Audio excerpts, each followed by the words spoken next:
Magandang araw. Narito ng update sa ating lagay ng panahon ngayong araw ng Martes, November 19, 2024. Ngayong araw nga ay nagdeklara na ang ating ahensya ng simula ng Northeast Monsoon o amihan. So asahan na nga natin yung paglamig or unti-unting paglamig ng panahon. Ito ang Northeast Monsoon o amihan ang nakakaapekto sa extreme Northern Luzon at ito yung dahilan kung bakit magkakaroon ng maulap na kalangitan at mga pag-ulan sa may Batanes area. Shearline naman ang magdadala ng maulap na papawirin, mga kalat-kalat na pag-ulan at mga isolated na mga thunderstorm sa may Babuyan Islands naman. Samantalang itong easterlies na nakakaapekto sa may silangang bahagi ng Luzon, magdadala rin ng maulap na papawirin at mga kalat-kalat na pag-ulan, pagkidlat at pagkulog sa may Northern Mindanao at sa may Caraga. So ingat sa ating mga kababayan, lalo na yung mga inuulan ng mga nakaraang araw pa sa mga banta ng pagbaha o hindi kaya pagguho ng lupa.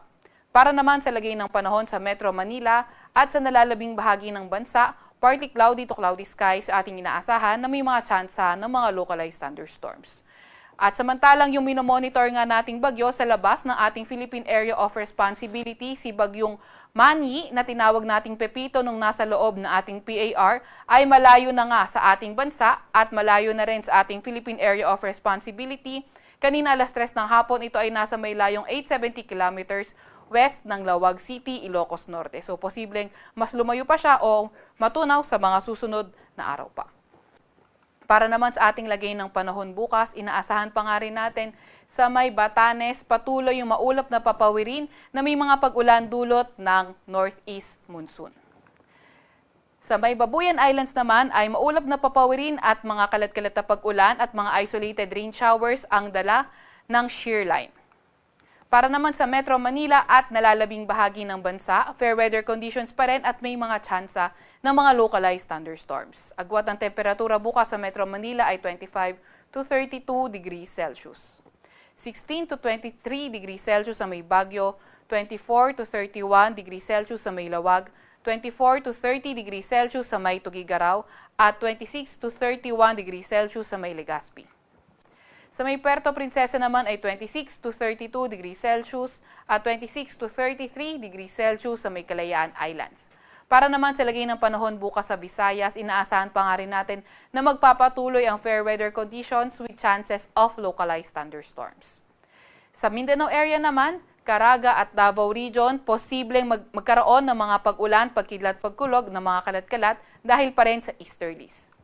Sa nalalabing bahagi naman ng Mindanao, fair weather conditions with chances pa rin ng mga localized thunderstorms. Agwat ng temperatura bukas sa may Metro Cebu ay 27 to 32 degrees Celsius.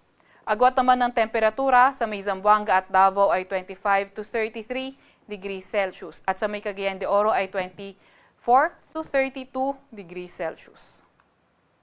Meron pa rin naman tayong nakataas na gale warning sa area ng Batanes, sa may Ilocos Norte at Babuyan Islands. Kaya mapanganib pumalaot sa areas na yan dahil magiging maalon hanggang sa napakaalon ng karagatan.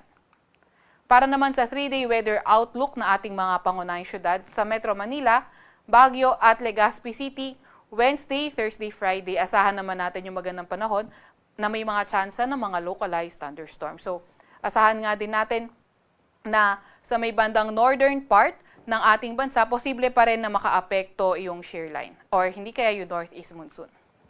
Sa Metro Cebu, Iloilo City at Tacloban City, sa susunod na 3 araw, asahan natin na patuloy ang fair weather conditions.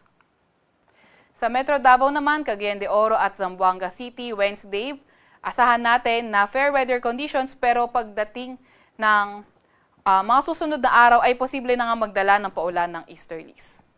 Para naman sa Cagayan de Oro, Zamboanga City at malaking bahagi ng Mindanao, patuloy ang fair weather conditions.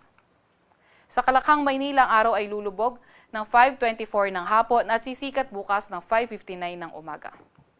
Huwag magpapahuli sa update ng Pag-asa. I-follow at like ang aming X at Facebook account, DOST_Pag-asa. Mag-subscribe sa aming YouTube channel, DOST-Pag-asa Weather Report. At para sa mas detalyadong impormasyon, bisitahin ang aming website, pag-asa.dost.gov.ph.